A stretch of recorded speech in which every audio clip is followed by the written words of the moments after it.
Hello dear students, today we are going to see the first poem of 12th class, section 2nd, poetry 2.1, Song of the Open Road, on page number 94.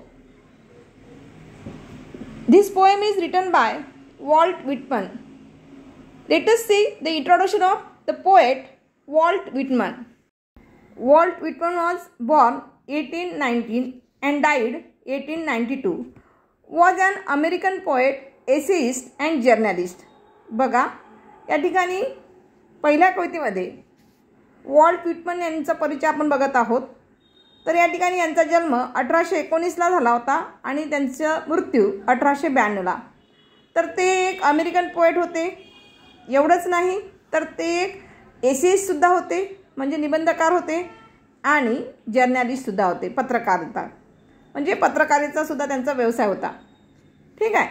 Whitman is among the most influential poets in the American canon and is often called the father of free वर्स. बघा या काय सांगतो आहे, Whitman is among the most influential poets in the American canon, म्हणजे अमेरिकेतील एक प्रभावशाली निर्माण करणारे ते असे कवी होते. म्हणजे त्यांच्या लिखाणावर सुद्धा त्यांचं तेवढंच प्रभुत्व होतं. आणि इवन एवढंच नाही तर त्यांना फादर ऑफ फ्री वर्स असं सुद्धा म्हटलं जात होतं. आता फ्री वर्स म्हणजे काय, ज्यावेळेस तुम्ही कविता लक्षात घ्याल, समजून घ्याल, त्यावेळेस तुमच्या लक्षात येईल. तरी मी एकंदरीत आता तुम्हाला सांगते फ्री वर्स म्हणजे काय. तर फ्री वर्समध्ये कुठल्याही प्रकारचं रायमिंग वर्ड्स आलेलं नसते, कुठलंही राईम स्कीम होऊ शकत नाही किंवा रायमिंग वर्ड्स तयार होऊ शकत नाही. त्यामुळे त्याला फ्री वर्स म्हणजे मुक्त काव्य असं म्हटलं जाते. He grew up in Huntington in a family with a difficult economic status. बघा कवींचं पोएटचं जे बालपण आहे ते अतिशय डिफिकल्ट इकॉनॉमिक स्टेटसमध्ये गेलेलं होतं. म्हणजेच काय, फार गरीब कुटुंबामध्ये ते जन्माला आलेले होते. कुठे, हंटिंग्टनला. त्यांचं जे कुटुंब होतं ते अतिशय सामान्य कुटुंब असं होतं, फार गरीब असं कुटुंबामध्ये त्यांचा जन्म झालेला होता. His major work Leaves of Grass was published in July 1855. त्यांनी त्यांचं जे महान कार्य आहे कोणतं, लीव्ज ऑफ ग्रास, तर ही कधी कविता प्रसिद्ध झाली होती, इन जुलै 1855, 1855मध्ये या कवितेचं त्या ठिकाणी काय झालेलं होतं, पब्लिश करण्यात आलेलं होतं. His O captain my captain, a poem written on the death of Abraham Lincoln is widely popular. त्याचबरोबर त्यांची जी ओ कॅप्टन माय कॅप्टन ही जी पोएम आहे तर ही कशा संदर्भात आहे, तर on the death of Abraham Lincoln. आणि ही अतिशय अशी नावाजलेली फेमस झालेली कविता आहे, ओ कॅप्टन माय कॅप्टन. आणि त्या कवितेमधूनच यांची काय झालेली आहे, लोकांसमोर, रीडर्ससमोर त्यांची प्रसिद्धी झालेली आहे. Now see second passage. The section 1 of the Song of the open Road from Leaves of Grass is a beautiful blend of self awareness, free will and tenderness of heart. बघा ही जी कविता आहे, ही जी पोएम दिलेली आहे, यामध्ये नेमकं कशाचं वर्णन केलेलं आहे हे या आपल्याला सेकंड पॅसेजमधून लक्षात येईलच. तर बघा या ठिकाणी काय सांगितलेलं आहे, the section 1 of Song of the open Road, ही जी कविता आहे ही लीव्ज ऑफ ग्रास या कविता संग्रहामधून घेतलेली एक कविता आहे. ठीक आहे. त्यांचे जे कविता संग्रह असायचे म्हणजे पोएम्स कलेक्शन जे असायचं त्यांचं, तर त्या कलेक्शनमधून ही कविता घेतलेली आहे, song of the open road. आता ही कविता कशी आहे याबद्दल त्यांनी सांगितलेलं आहे इथे, is a beautiful blend of self awareness. Blend means मिश्रण. ब्लेंडचा मराठीमध्ये मिनिंग काय होतो, मिक्सचर. कशाचं मिश्रण आहे, कशाचं त्या ठिकाणी वर्णन केलेलं आहे, तर सेल्फ अवेअरनेस. या कवितेमध्ये काय सांगितलेलं आहे, अतिशय सुंदर असं आत्मजागृती, त्याचबरोबर फ्री विल, स्वतंत्र, अँड टेंडरनेस, नाजूकता, ऑफ हर्ट म्हणजे मनाची नाजूकता, मनाची कोमलता आणि स्वतंत्रता आणि आत्मजागृती ह्या कवितेमध्ये त्या कवींनी या ठिकाणी वर्णन केलेले आहे. It gives us poets realization that along the journey of life one will face a test of wisdom which is not tested in any school or university. बघा कवी काय म्हणतो आहे, it gives us poet's realisation, म्हणजे कवीच्या या कवितेमधून आपल्याला काय मिळते, रिअलायझेशन माहीत पडते, म्हणजे जाणीव माहीत होते, आपली आत्मजागृती ज्याला म्हणतो आपल्याला, तशा प्रकारची जाणीव आपल्याला या कवितेमधून माहीत होते. त्याचबरोबर that along the journey of life one will face a test of wisdom, म्हणजे प्रवास करत असताना कशा प्रकारे सामोरं जायचं, तशा प्रकारचं आपल्या मनामध्ये एक विजडम तयार होते, जे असं विजडम आहे, विजडम मीन्स शहाणपण, असं विजडम जे आपल्याला कुठे स्कूलमधून किंवा कुठल्या युनिव्हर्सिटीमधून मिळत नाही, तर ते आपल्याला आपल्या स्वतःच्या प्रॅक्टिकल लाईफमधूनच आपल्याला ते मिळवायचं असते, त्या आपणच आपल्याला फेस करायचं असतो. म्हणजे फेस करणे म्हणजे काय, तर सामना करायचा असतो, असं कवीने या ठिकाणी सांगितलेलं आहे. A road is something everyone uses whether rich or poor and it forces all levels of people to associate with one another. या ठिकाणी अतिशय सुंदर कवीने या ठिकाणी सांगितलेली लाईन आहे. ही काय सांगितलेलं आहे बघा, जो रस्ता आहे तो रस्ता प्रत्येकजण वापरतो, म्हणजे काय, प्रत्येकजण यूज करतो. म्हणजे कवीला काय सांगायचं आहे की श्रीमंतसुद्धा त्याच रस्त्याने जातात किंवा गरीब असेल तर गरीबसुद्धा त्या रस्त्यावरून जातात, म्हणजे रस्ता हा सगळ्यांसाठीच आहे. It forces all levels of people, म्हणजे सर्व लेव्हलमधले जे काही लोक असतील, म्हणजे levels of people, all people, सर्व लोक त्या पातळीमधून त्या रस्त्यावरून जात असतात. असोसिएट विथ वन अनादर, म्हणजे एकमेकांसोबत ते चालण्यासाठीच हा रस्ता आहे, एकमेकांना चालण्यासाठीच हा रस्ता असतो. तिथे असं भेदभाव केला जात नाही का हा रस्ता श्रीमंतासाठी किंवा हा रस्ता गरिबांसाठी, असं काही त्या ठिकाणी नसते.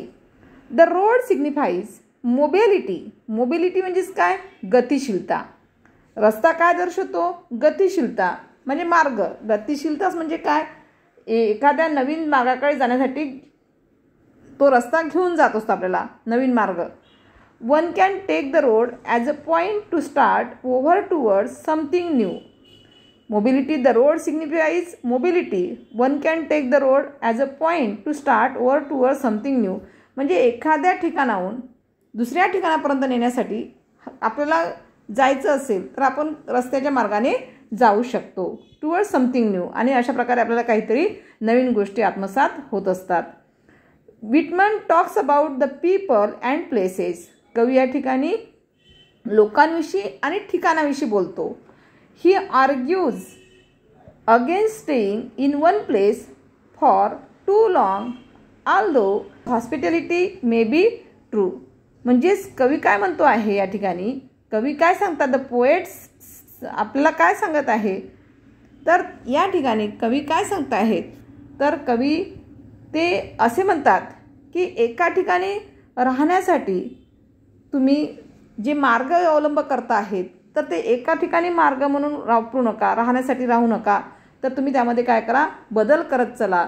म्हणजेच काय होईल, तुम्हाला जीवनामध्ये जे रस्ता आपल्याला मिळवायचा आहे, ज्या रस्त्याने आपल्याला जायचं आहे, ते स्वातंत्र्य या ठिकाणी आपल्याला कवितेमध्ये त्यांनी सांगितलं आहे, ते आपल्याला अनुभवायचं आहे. He argues against staying in one place for too long. म्हणजेच काय, कवी या ठिकाणी सांगतात की तुम्ही एका ठिकाणी बराच काळ थांबू नका. तर although the hospitality may be true, तर ते निश्चित, ते एका ठिकाणी थांबल्यावर ते निश्चित विरोध करतात.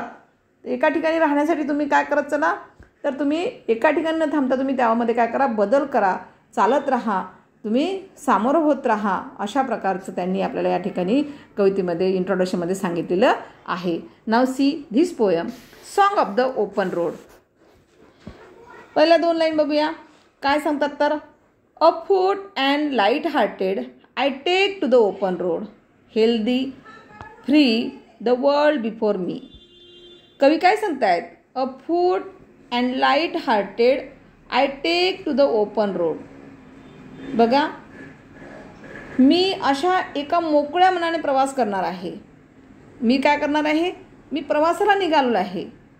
पण कसा करणार आहे प्रवास, मोकळ्या मनाने. आपण प्रवास करतो, पण कसा करतो, आपलं लक्ष घरी असते, अर्ध दुसऱ्या कामात असते, म्हणजे आपल्या डोक्यामध्ये सगळे बर्डन भरून असते.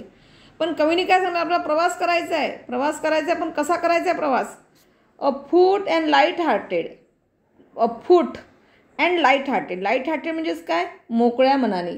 लाईट हार्टेडचा या ठिकाणी अर्थ घेतलेला आहे मोकळ्या मनाने, म्हणजे अतिशय मनाची तयारी. अ फूट अँड लाईट हार्टेड म्हणजे पूर्णपणे मनाची तयारी करून मुक्त असं प्रवासाला जायचं आहे, म्हणजे प्रवास करायचा आहे. पण तो कसा प्रवास करायचा आहे आपल्याला? तर या ठिकाणी कवी मुक्त मनाने प्रवासाला निघालेला आहे. I take the open road. मुक्त मनाने म्हणजे विदाऊट बर्डन, कुठल्याही प्रकारचं बर्डन न घेता. Healthy free the world before मी. म्हणजेच त्यांनी काय सांगितलेलं आहे?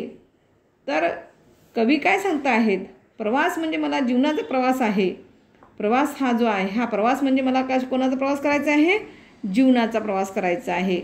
आणि या प्रवासाला सुरुवात करताना त्याला म्हणजे कवींना वाटणारी उत्सुकता अतिशय त्यांनी नाट्यमय स्वागताच्या रूपात मांडली आहे. कारण की मुक्त मनाने कवी प्रवासाला निघालेले आहे आणि समोर येणाऱ्या समस्यांना तोंड द्यायची त्यांची तयारी आहे. हा प्रवास म्हणजेच जीवनाचा प्रवास आहे असं त्यांनी या ठिकाणी सांगितलं आहे. आणि त्याच्यामुळे मला प्रवास कसा करायचा आहे? माझ्यासमोर अनेक आव्हाने आहे, पण मला त्या प्रवासाला अतिशय स्वतंत्ररित्या फेस करायचं आहे. ठीक आहे, चला दुसऱ्या नेक्स्ट लाईनकडे वळूया. The long brown path before me leading wherever I choose. काय म्हणतात ते? The long brown path before me. The long brown path हा शब्द पुन्हा वापरलेला आहे. लांब लचक ब्राऊन कलर रंगाचं पाथ, म्हणजेच एवढं जे ॲडजेक्टिव्ह यूज केलेलं आहे द लॉंग ब्राऊन, हे जे आहे हे ॲडजेक्टिव्ह पुन्हा वापरलेलं आहे रोडसाठी वापरलं आहे. प्रवास. Before me leading wherever I choose म्हणजेच काय? म्हणजे त्यांनी काय सांगतात? ते स्वतःचा प्रवास स्वतःच नियंत्रित करणार आहे. त्यांना काय सांगायचं आहे? मी एकटा प्रवास करणार आहे आणि माझा प्रवास मलाच एकट्याला करायचा आहे. मीच माझं डिसिजन घेणार. बरोबर आहे. आपण जोपर्यंत एखाद्या ठिकाणी एकटं जात नाही तोपर्यंत आपल्याला त्या गोष्टीची जाणीव होत नसते. वारंवार जर आपल्या सोबतीलाच घेऊन गेलो आपण तर आपल्याला नेमकं आपण काय असतो? दुसऱ्यांवर डिपेंड असतो, दुसऱ्यांवर अवलंबून असतो. एखाद्या वेळेस आपल्याला जर एकट्याला जायचं काम पडलं तर आपल्याला अशा वेळेस जाण्याची आपली काय होते? फजिती होते, आपल्याला लक्षात येत नाही. तर म्हणून कवी काय सांगतो आहे की मला माझा स्वतःचा डिसिजन स्वतः घ्यायचा आहे. मला स्वतंत्ररित्या काय करायचं? रस्त्याने स्वतः नियंत्रण करायचं आहे. मी माझा प्रवास मला स्वतः करायचं आहे असं ते सांगत आहे. Now next line. Henceforth I ask not good fortune I myself am good fortune. बघा, खूप सुंदर लाईन या ठिकाणी सांगितलेली आहे. त्याही ठिकाणी ते काय सांगत आहेत की henceforth I ask not good fortune I myself am good fortune. बघा, त्याला शुभेच्छा मागण्याची गरज नाही आहे. I ask not good fortune. Good fortune म्हणजे शुभेच्छा. म्हणजे कवी म्हणतात की मला प्रवास करण्यासाठी शुभेच्छा मागण्याची गरज नाही आहे. I myself am good Fortune, कारण मी स्वतःच नशीबवान आहे म्हणते. गुड फॉर्च्यून म्हणजे चांगलं सुदैव नशीबवान. Henceforth I ask not good fortune I myself am good fortune. तर कवी या ठिकाणी काय सांगत आहेत की मला प्रवास करताना शुभेच्छा मागण्याची गरज नाही आहे की बाबा खूप चांगला प्रवास कर असं वगैरे म्हणण्याची गरज नाही आहे. कारण I myself am good fortune, तर मी स्वतःच काय आहे? एक नशीबवान आहे. नेक्स्ट लाईनकडे वळूया. Henceforth I whimper no more postpone no more need nothing. त्याचबरोबर हेन्सफोर्थ म्हणजे काय? त्याचबरोबर I whimper no more postpone no more need nothing म्हणजे यापुढे मी तक्रार करणार नाही किंवा इथे काही कशाची तरी गोष्टीची मला अडचण निर्माण झाली आहे याबाबत मी कुरबुरसुद्धा करणार नाही. Done with indoor complaints libraries querulous criticisms. Done with indoor complaints libraries querulous criticism. ज्या काही घरगुती तक्रारी असतील, ज्या काही घरगुती तक्रारी माझ्याबद्दल आहे त्या सर्व तक्रारी मी काय करणार आहे? बाकी सर्व तक्रारी जेवढ्या काय असतील त्या इथेच बाजूला ठेवून सोडून जाणार आहे, तिथे सोडून देणार आहे. मी सोबत अशा प्रकारच्या कुठल्याही तक्रारी घेऊन जाणार नाही आहे. कारण कवी पहिल्यांदा सांगत आहे कवीला स्वतःला प्रवास करायचा आहे, त्यामुळे मी मुक्त मनाने स्वतंत्र मनाने प्रवास करणार आहे असं कवी या ठिकाणी सांगत आहे. Strong and content I travel the open road, the earth that is sufficient. Strong and content, I travel the open road. म्हणजे सर्व प्रकारच्या तक्रार मागे ठेवून मी पुढे चालत जाणार आहे. जेवढ्या काही माझ्या काही कंप्लेंट असतील त्या सर्व कंप्लेंट्स, सर्व तक्रारी मी काय करणार आहे, या सर्व तक्रारी मागे ठेवून मी पुढे चालत जाणार आहे. The earth that is sufficient, यासाठी अर्थ काय आहे, मला सफिशियंट आहे, म्हणजे पृथ्वी जशी आहे तशीच राहील, ही गोष्ट म्हणजे सफिशियंट राहील असं कवी या ठिकाणी सांगत आहे. I do not want the constellation any nearer, I know they are very well where they are. कवी काय सांगतायत की त्यांना प्रभावी लोकांची, कॉन्स्टलेशन म्हणजे काय, ग्रहाच्या किंवा प्रभावी जे लोक असतात, ग्रह तारे, तर या लोकांची गरज पडणार नाही. कॉन्स्टलेशनचा अर्थ काय होतो, शुभग्रह किंवा प्रभावशाली लोक, तर त्याला प्रभावी लोकांची गरज कवीला नाही आहे. असे लोक जिथे आहेत तिथे ते योग्य आहे, मला त्याची गरज नाही आहे. I know they suffice for those who belong to them, still here I carry my, I know they suffice for those who belong to them, त्यांच्याशी जोडलेले जे आहेत त्यांना ते आवश्यक मदत द्यायला पुरेसे आहेत, कवीला मात्र त्यांची गरज नाही आहे असं कवी या ठिकाणी सांगत आहेत. नाव सी इन ब्रॅकेट, ब्रॅकेटमध्ये काय दिलं बघूया. Still here I carry my old delicious burdens, I carry them men and women, I carry them with me wherever I go, I swear it is impossible for me to get rid of them, I am filled with them and I will fill them in return. या ठिकाणी बघा कवींना काय सांगायचं आहे, जे ब्रॅकेटमध्ये दिलेलं आहे त्याविषयी कवी काय सांगताय शेवटच्या ओळीमध्ये बघा. कवीला एकट्याला प्रवास करायचा आहे आणि एकट्याहून त्या सगळ्या गोष्टी अनुभवायच्या आहे. कवी काय म्हणतो आहे, जी काही जुने बर्डन्स असतील, ओझे असतील, जी बंधने आहे किंवा जी गोड ओझी आहेत ती मी अजूनही वाहून नेत आहेत म्हणते, अजूनही. कारण ती जे बर्डन्स आहे तो बाळगतो, स्वतःजवळ बाळगतो, पण त्याला जाणीव आहे की ही ओझी फेकून देणे त्याला जमणार नाही, कारण ती त्याच्या आयुष्याशी जोडलेली आहेत व त्यात तो स्वतःला सामावून घेऊ इच्छित आहे. कारण आपल्या डोक्यामध्ये जे काही बर्डन असेल, आपल्या डोक्यातले जे विचार आहे ते आपण पूर्णपणे असं कितीही म्हटलं आपण की नाही मला आठवायचे नाही आहे, मला विसरायचं आहे, मला हे असं करायचं नाही आहे, ही बर्डन मला इथेच सोडून ठेवायचं आहे आणि रिकाम्या मनाने मला प्रवास करायचा आहे, असं जरी आपण मनावर कंट्रोल जरी ठेवला असेल तरी तुम्हीच सांगा असं कधी होते का. माइंड हे कसं आहे, माइंड इज नॉट स्टेबल, मन हे कधी स्थिर नसते, मन हे कसं आहे, चंचल आहे. त्यामुळे त्या ठिकाणी मन हे चंचल असल्यामुळे या मनामध्ये एकदा आपण विचार केली गोष्ट दुसऱ्यांदा येणार नाही डोक्यामध्ये, असं कधीच होणार नाही आहे. म्हणून कवी काय म्हणतो आहे, जी काही प्रेमाची ओझी आहे ती ओझी, ते बर्डन मला फेकून देऊन चालणार नाही, कारण त्यांच्या आयुष्याशी ती जोडलेली आहेत. म्हणजे कवींच्या आयुष्यामध्ये ती अशा प्रकारची ओझी जी आहे, बर्डन, ती जोडल्या गेलेली आहेत आणि त्यात कवी स्वतः सामावून घेत आहेत असं त्यांनी या ठिकाणी सांगितलेलं आहे की बाबा मी या ओझ्यापासून मुक्त होऊ शकत नाही, त्यांचं एक नातेसंबंध टिकून ठेवावं लागणार आहे. जर आपण जर हे लगेच तोडकन म्हणजे पटकन जर निर्णय घेतला तर हे नातेसंबंध जास्त वेळ टिकू शकणार नाही. म्हणून मला काय करायचं आहे की स्वतःच्या आयुष्यामध्ये स्वतःला सामावून घ्यायचं आहे, असं करत त्यांना प्रवास करायचा आहे. ठीक आहे. In this way we have seen this poem. अशा प्रकारे आज आपण Song of the open Road ही कविता बघितलेली आहे. In the next video we will see the figure of speech of this poem. Thank you.